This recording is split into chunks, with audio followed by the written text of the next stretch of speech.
Hola muchachos, muy buenos días para todos. Espero que se encuentren muy bien. Grado octavo.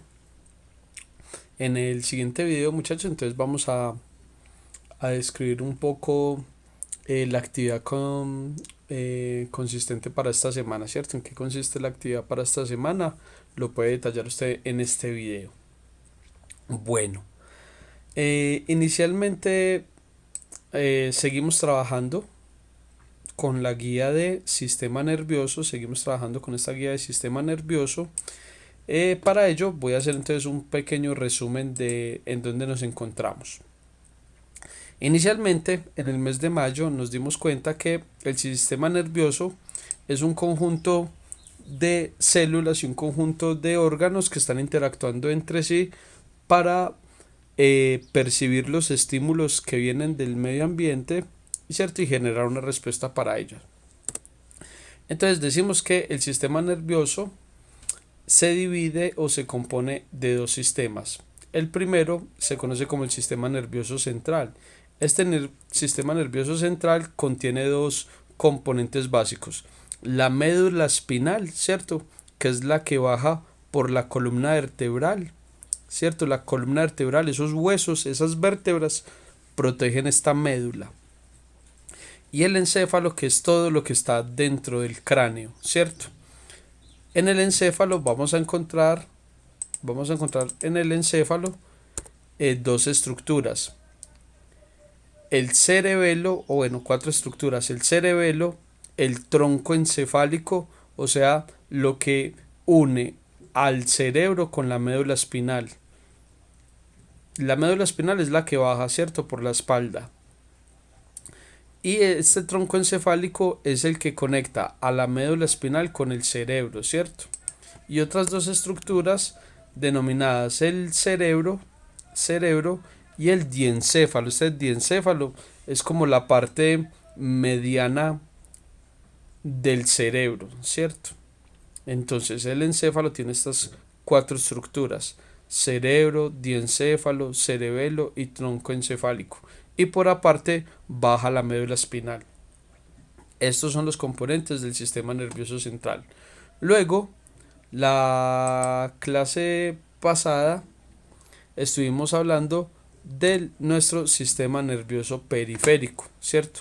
Nuestro sistema nervioso periférico que consiste o se estructura bajo nervios y ganglios. Los nervios y los ganglios son los conectores entre todos los órganos que tiene nuestro cuerpo: los oídos, los, los ojos, la lengua, el estómago, el páncreas, el hígado. Todos ellos se conectan a nuestro cerebro por medio de este sistema nervioso periférico. ¿Y cómo lo hace? Por medio de nervios y ganglios, ¿cierto? Entonces vimos como por ejemplo acá en esta parte, cuando veíamos el sistema nervioso periférico, detalle lo que decía acá. El sistema nervioso periférico se divide en sistema nervioso autónomo y sistema nervioso somático, ¿cierto?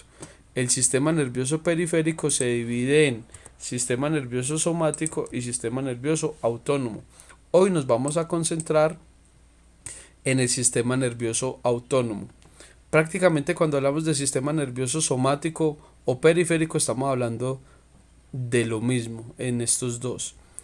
El sistema nervioso somático se diferencia en que son todas las estructuras de los cinco sentidos, de los cinco órganos de los sentidos que van conectados al cerebro.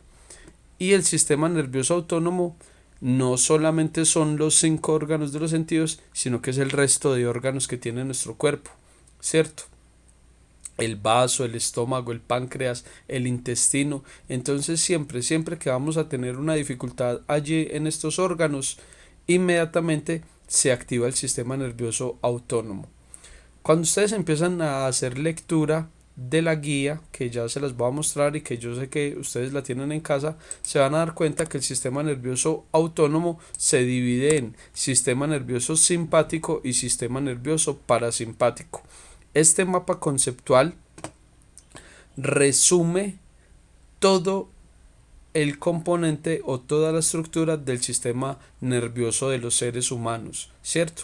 Y bueno, de la mayoría de los mamíferos, exacto, o sea, si pensamos en una ardilla, si pensamos en una vaca, en una jirafa, en un león, ellos también tienen sistema nervioso central, ellos también tienen sistema nervioso periférico, ellos también tienen estructuras que unen a sus órganos con el cerebro, ¿cierto? O sea que este mapa conceptual se presta para entender el sistema nervioso de prácticamente todos los mamíferos que hay en el planeta Tierra, ¿cierto?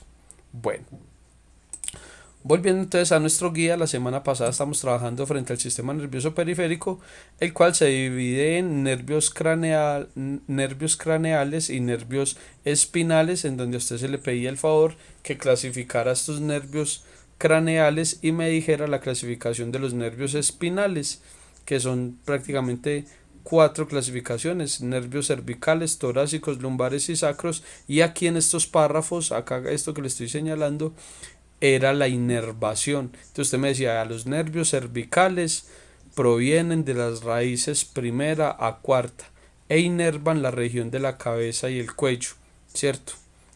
Todo lo que está acá en este sector. Y después usted me decía, el plexo braquial va de la raíz cuarta y quinta cervical hasta la primera dorsal e inerva los miembros superiores, o sea, todo lo que son brazos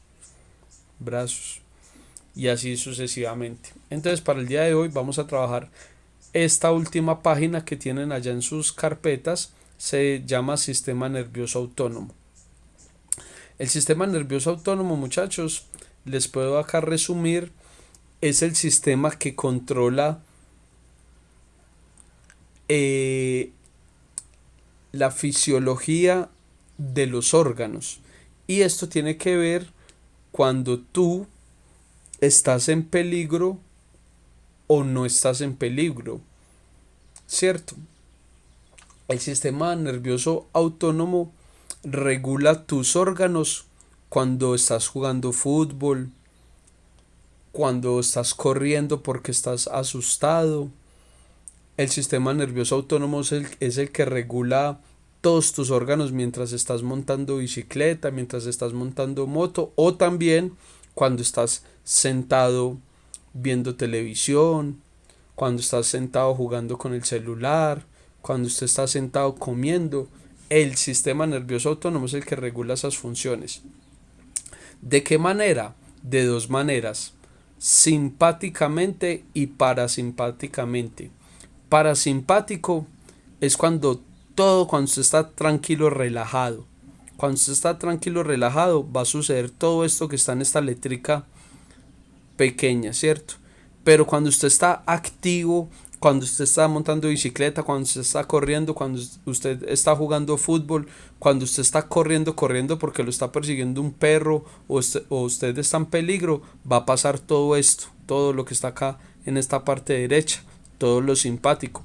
Por ejemplo, cuando usted está muy asustado, cuando usted está jugando fútbol, su pupila se dilata. ¿Para qué se dilata? Pues para captar toda la luz posible, para que usted tenga buenos reflejos, para escapar, para recibir el balón, para no caerse de la bicicleta. Por ejemplo, cuando usted está jugando fútbol, cuando está montando bicicleta, cuando está corriendo, usted la salivación se le inhibe, o sea, usted no saliva. Las glándulas salivales dejan de producir saliva. Por ejemplo, se le acelera el corazón, obviamente. Por ejemplo, los bronquios se relajan. ¿Para qué? Para poder captar más oxígeno. ¿Cierto? Todo el sistema digestivo para.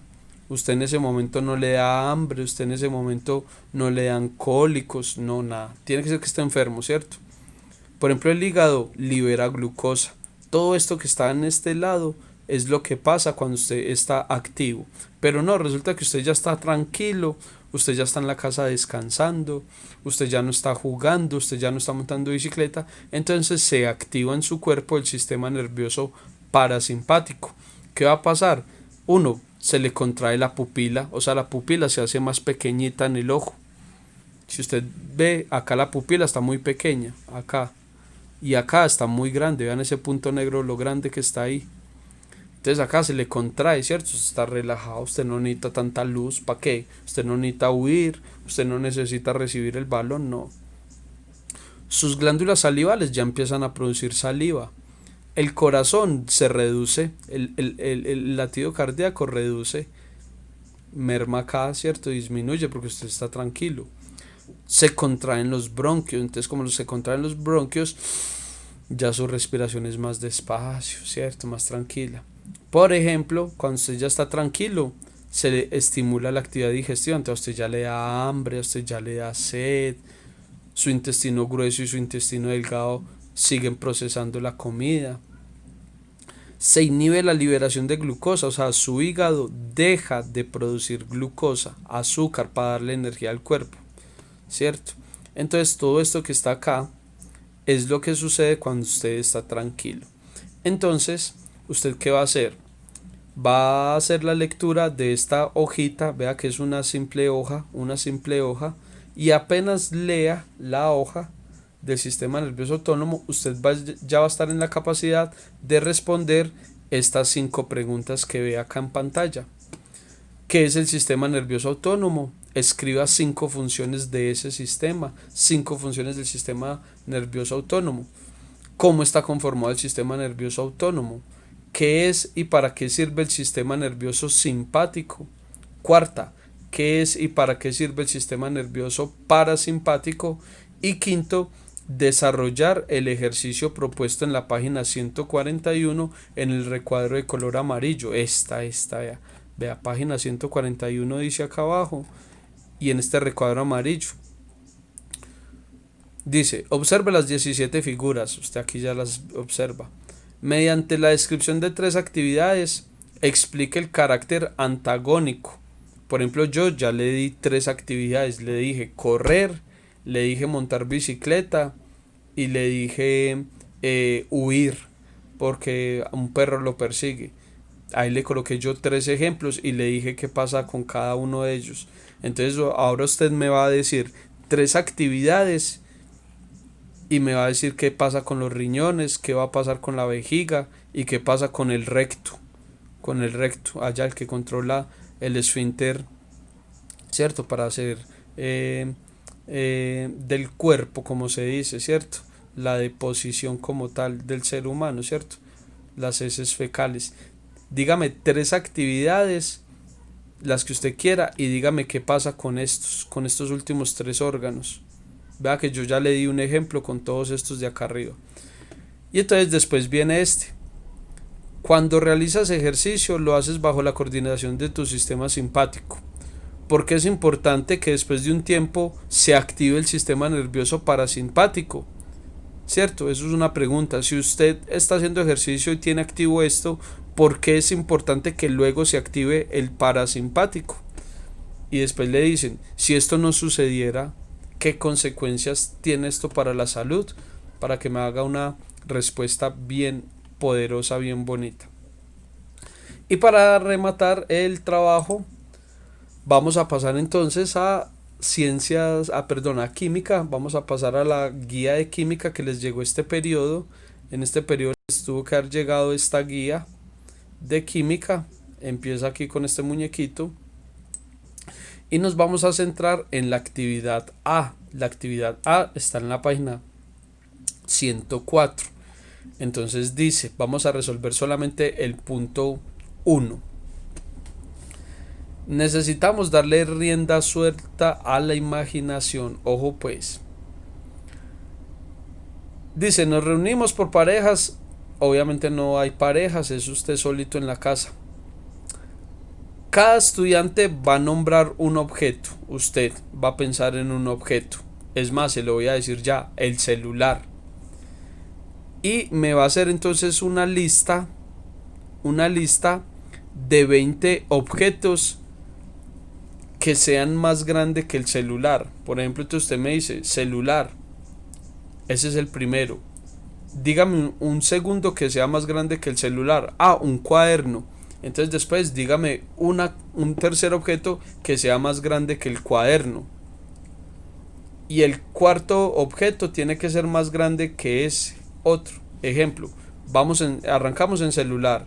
sigue cuaderno, de cuaderno sigue maletín, de maletín dígame una cosa que sea más grande que el maletín, ¿cierto? Comedor, por ejemplo. Entonces, así sucesivamente me va a nombrar 20 objetos hacia la lista. Y luego hacemos la B.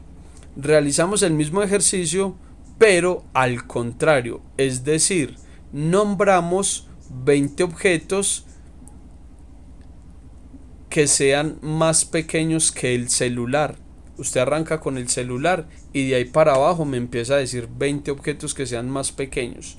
Usted puede decir celular, después dice borrador, después dice sacapuntas, después dice aguja, después de aguja, ¿cierto?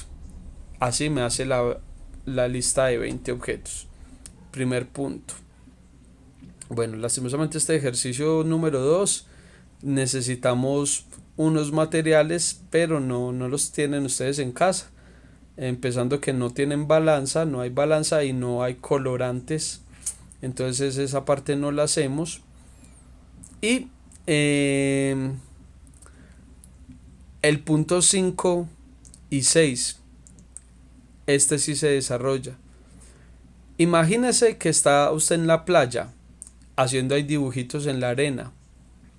Entonces dígame usted, ¿será posible contar la cantidad de granos de arena que hay en la playa?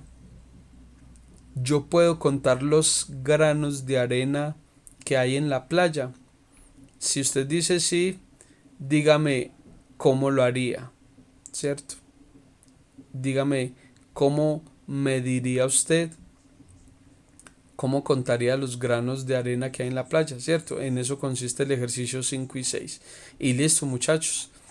Esa sería la actividad A de la guía de química. No olviden ver los videos, por favor, completamente, y tampoco olviden enviar las fotografías con la evidencia del trabajo de esta semana. Recuerden que como tenemos lunes festivos, se nos están perdiendo las clases de los lunes, por consiguiente, tienen que hacer ustedes rendir muy bien el tiempo allá en sus casas. Estamos hablando, muchachos, muchos éxitos, muchas gracias por la atención prestada.